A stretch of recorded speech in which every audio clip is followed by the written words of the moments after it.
अस्सलाम वालेकुम स्टूडेंट्स। आज का हमारा टॉपिक जो है वो रेवेन्यू ट्रांजैक्शंस के ऊपर मुश्तमिल है। यानी आज जो हम जर्नल एंट्रीज पास करेंगे वो रेवेन्यूज़ के ऊपर सारी ट्रांजैक्शंस हमारी बेस्ड हैं कि जब कंपनी को रेवेन्यू हासिल हो रही हो कहीं से। तो चलें हम अपना सवाल स्टार्ट करते हैं। सबसे पहले हम यहाँ पर लिखेंगे इसमें जर्नल। सबसे पहले जर्नल की हेडिंग लगा लें। अगर कंपनी का नाम नहीं है तो वो लिखना ज़रूरी नहीं है। जर्नल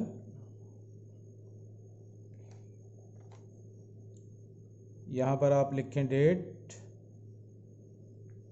पर्टिकुलर्स,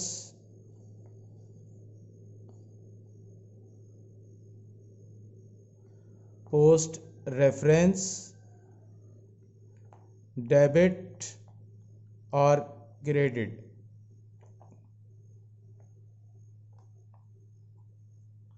एंट्री नंबर 1 हमारे पास कमीशन रिसीव्ड ₹1,00,000, 1,00,000 रुपये हमने कमीशन जो है वो रिसीव किया है। तो कमीशन क्योंकि हमने कहीं अपनी सर्विसेज वगैरह दी हैं उसके बदले में हमने कमीशन रिसीव किया है। तो जो कमीशन रिसीव हुआ है वो डेफिनेटली हमने पैसे रिसीव किए हैं। कैश हमारा एसेट्स है, ये इंक्रीज़ हो रहा है, हम इसे डेबिट कर लेंगे। कैश को आप डेबिट कर लीजिए 1,00,000 रुपये से, ये डेबिट हो गया।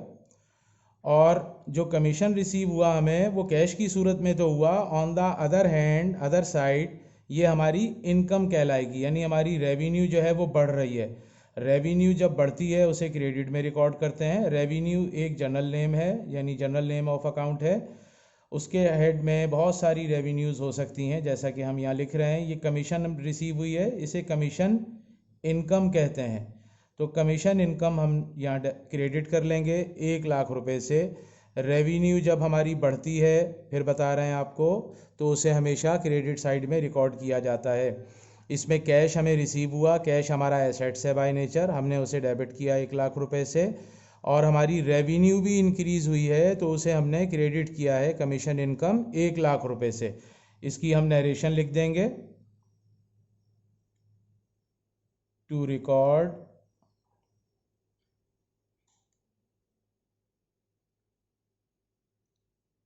Received commission. कमीशन हमने रिसीव किया है, ये इसकी नरेशन है। ये नरेशन कंप्लीट करने के बाद entry number 2, received consultation fees ₹50,000। Consultation fees हमने रिसीव की है 50,000 रुपये। यानी हमने मशवरा दिया है अपने क्लाइंट्स को और उस मशवरे की फ़ीस जो रिसीव की जाती है उसे कंसल्टेशन फ़ी कहा जाता है। ये भी बाय नेचर हमारी रेवेन्यू है। तो इसमें कैश हमें रिसीव हुआ है, कैश को डेबिट कर लें 50,000 रुपये से, कैश डेबिट 50,000 और कंसल्टेशन फ़ी क्रेडिट हो जाएगी। ये रेवेन्यू हमारी बढ़ गई। कंसल्टेशन फ़ी 50,000 से इसे हम यहाँ पर क्रेडिट कर देंगे और इसकी नरेशन लिख लीजिए, टू रिकॉर्ड रिसीव्ड कंसल्टेशन फ़ी। यानी ये हमने अपनी कंसल्टेशन फ़ी जो है वो रिसीव की है, कंसल्टेशन फ़ी। ये एंट्री हमारी कंप्लीट है। Entry number 3, service income received 60,000। हमने अपनी सर्विसेज दी और अपनी सर्विसेज के बदले में पैसा हासिल किया है। तो कैश इंक्रीज़ हो रहा है और सर्विस इनकम भी इंक्रीज़ हो रही है। सर्विस इनकम कैसे हो सकती है? मसलन हम जो है वो हमारा रेफ्रिजरेशन का, स्प्लिट एसीज़ का, विंडो एसीज़ ठीक करने का एक वर्कशॉप है। हमारे पास हमारे कस्टमर आते हैं, वो हमसे चीज़ें ठीक करवाते हैं, हम उन्हें अपनी सर्विसेज प्रोवाइड करते हैं। उन सर्विसेज के बदले में हम अपने कस्टमर से पैसा रिसीव करते हैं। तो कैश हमारा जो एसेट्स है वो इंक्रीज़ हो रहा है, हम उसे डेबिट कर लेंगे 60,000 रुपये से। और साथ ही साथ हमारी रेवेन्यू भी इंक्रीज़ हो रही है। यहाँ रेवेन्यू का नाम जो है वो सर्विस इनकम है। तो जब रेवेन्यू इंक्रीज़ होती है उसे हम हमेशा क्रेडिट करते हैं, जैसा कि rules of debit and credit में मैंने आपको पहले बताया।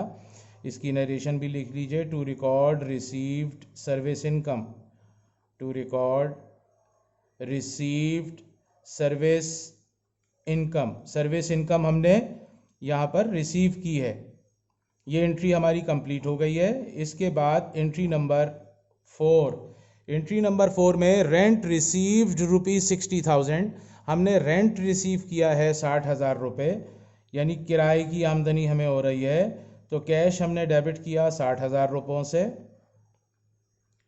और रेंट इनकम को हम क्रेडिट कर देंगे 60,000 रुपये से।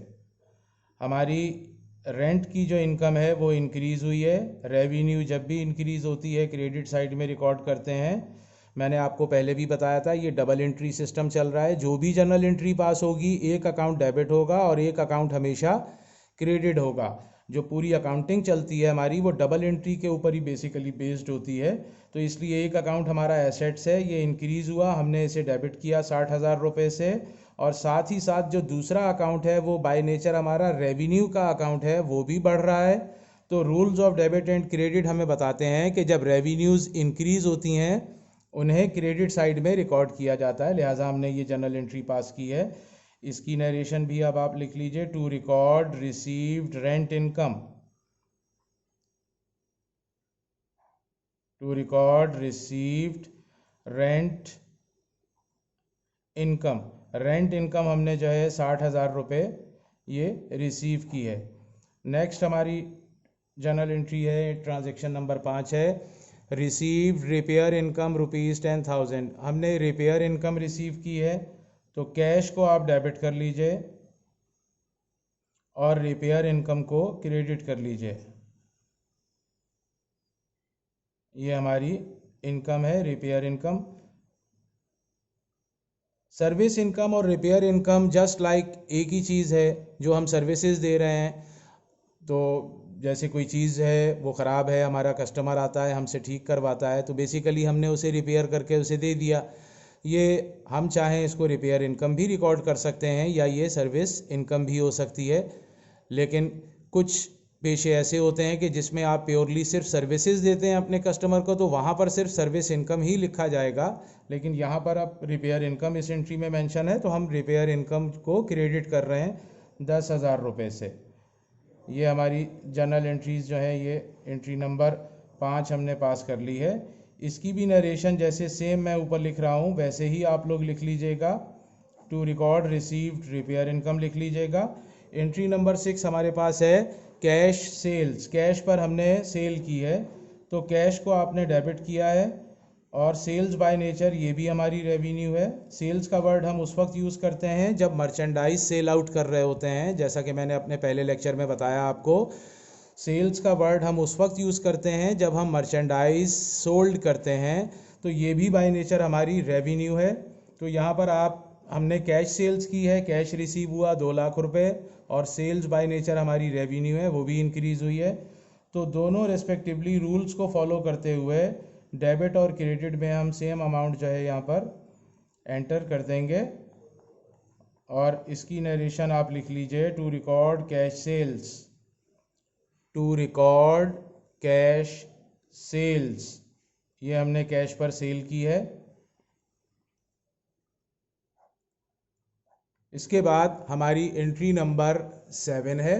वो एंट्री नंबर 7 जो है, ये हमारा सवाल जो है वो नेक्स्ट पेज पर आ गया है। नेक्स्ट पेज पर फिर दोबारा आप इसे जो है यहाँ हेडिंग लगाएं, journal journal journal journal journal यहाँ पर लिखेंगे। और उसके बाद यहाँ पर आप डेबिट एंटर कर दीजिए। ये डेट है पहला कॉलम, फिर पर्टिकुलर का कॉलम है हमारा दूसरा, पर्टिकुलर का कॉलम। फिर उसके बाद हम यहाँ पर लिखेंगे पोस्ट रेफरेंस। फिर उसके बाद यहाँ आप देखिए, लिखिए ये लेफ्ट हैंड साइड है हमारी, यहाँ हम लिखेंगे ये डेबिट है, और यहाँ पर हम लिखेंगे ये क्रेडिट है, ठीक है। और एंट्री नंबर 7 हमारे पास है, क्रेडिट सेल्स ₹1 लाख, उधार पर हमने सेल की है, तो कस्टमर से हम पैसे मांग रहे हैं, इसलिए यहाँ पर हम डेबिट जो है अकाउंट्स रिसीवेबल को करेंगे। ये बाय नेचर हमारा एसेट्स है। अकाउंट रिसीवेबल जो है वो इंक्रीज़ हो रहा है, तो अकाउंट रिसीवेबल आप डेबिट कर लीजिए। 1,00,000 से, और सेल्स को आप यहाँ क्रेडिट कर लीजिए। सेल्स बाय नेचर हमारी रेवेन्यू है, रेवेन्यू भी इंक्रीज़ हुई है। 1,00,000 से सेल्स को आप क्रेडिट कर लें और इसकी नरेशन लिख दीजिए, टू रिकॉर्ड क्रेडिट सेल्स। ये हमने क्रेडिट पर सेल की है, सामान जो है उधार पर अपने कस्टमर को फ़रोख्त किया है। टू रिकॉर्ड क्रेडिट सेल्स, ये हमारी जर्नल एंट्री कंप्लीट हो गई। इसके साथ हमारा रेवेन्यू बेस्ड ट्रांजैक्शंस का जो आज का टॉपिक है वो कंप्लीट हो गया है। इंशाल्लाह ताला अगले लेक्चर के साथ आपकी खिदमत में फिर हाज़िर होंगे। अल्लाह हाफिज़।